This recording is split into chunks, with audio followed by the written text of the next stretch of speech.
Hello everyone, नमस्कार सभी को। तो आज मैं अपने स्कूल की जो एक सच्ची घटना वो मैं आप लोगों के साथ शेयर कर रही हूँ। तो स्कूल का लास्ट पीरियड चल रहा था और तभी 12th क्लास के 2 बच्चे झगड़ते हुए हमारी साइड से निकले और कुछ ही देर में बहुत बुरी तरीके से वो लोग झगड़ने लग गए। यानी धक्का, मुक्की, लात, घूंसे जो वो कर सकते थे वो सब कर रहे थे। मैं उठ कर के दौड़ी, मुझे लगा पता नहीं क्या हो गया। मैंने जाकर के पूछा, मैंने कहा क्या हुआ? तो उनमें से एक बच्चा बोल रहा था कि मैडम इसने मेरी पानी की बोतल छीनने की कोशिश की। तो मैंने दूसरे से पूछा, मैंने कहा क्यों छीनने की कोशिश की? तो दूसरा बोलता है कि मैडम पहले वाले ने मुझे धक्का दिया। पर कुल मिलाकर के बात जब पूरी सच सामने आया तो वो ये था कि वो जिस पानी की बोतल के लिए दोनों झगड़ रहे थे वो पानी की बोतल एक्चुअली उन दोनों की थी ही नहीं। अब जरा सोचिए कि जो बोतल उन बच्चों की थी ही नहीं, वो उसके लिए झगड़ रहे थे। बात यहाँ बोतल की नहीं है, बात यहाँ पर आती है कि बिना सोचे समझे तुरंत प्रतिक्रिया कर देना। अब मनोविज्ञान की भाषा में हम इसको बोलते हैं इम्पल्सिव रिएक्शन, यानी कि बिना सोचे समझे तुरंत रिएक्ट कर देना, तुरंत प्रतिक्रिया कर देना। हालांकि बाद में हमें पछतावा होता है, और लेकिन उस टाइम पर दिमाग को ये सोचने का मौका ही नहीं मिलता कि वो सही कर रहा है या गलत कर रहा है। और इसकी वजह एक ये भी है कि किशोरावस्था में जो भावनाएं होती हैं ना, वो बहुत ज़्यादा उच्च स्तर पर होती है, या कह सकते हो कि पीक पर होती है। और बच्चों के ऊपर कई बार उनका गुस्सा, अपनापन, कंपटीशन या दूसरों से ईर्ष्या जो होती है वो इतनी पीक पर आ जाती है, इतनी जल्दी वो उन पर हावी हो जाती है कि वो समझ ही नहीं पाते कि वो जो करने जा रहे हैं गुस्से में उसका परिणाम क्या होगा।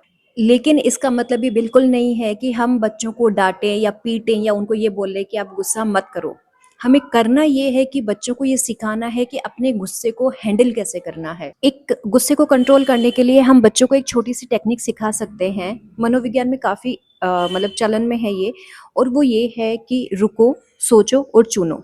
बच्चों को हमें बताना है कि जब भी गुस्सा आए सबसे पहले आपको रुकना है, लंबी लंबी 5 बार सांसें लेनी है।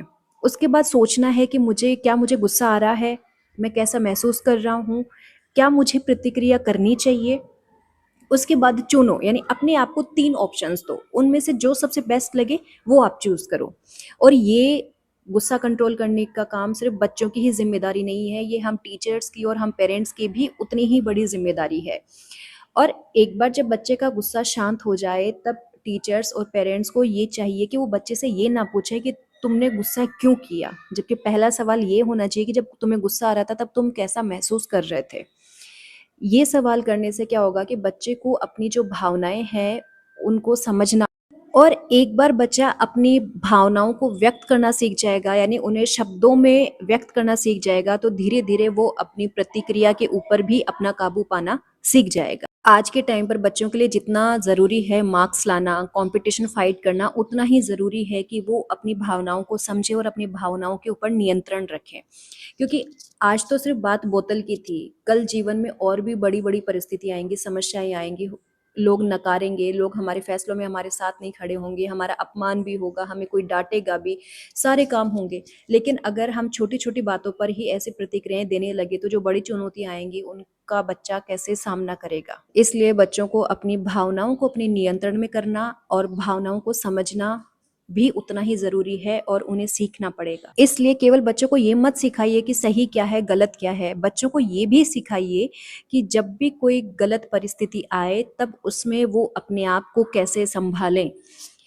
और मैं अक्सर कहती हूँ कि मजबूत इंसान वो नहीं होता जो सामने वाले को हरा देता है, मजबूत इंसान वो होता है जो अपने गुस्से को हरा देता है। इसलिए नेक्स्ट टाइम जब भी आपको गुस्सा आए, तब आपको या आपके बच्चों को जब भी गुस्सा आए तब केवल एक चीज याद रखिए, रुको, सोचो और चुनो।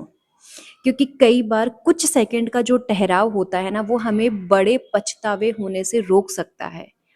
हम जो बड़ा गलत कदम उठाने जाते हैं उसे रोक सकता है। शुक्रिया सुनने के लिए, मिलते हैं नेक्स्ट वीडियो में।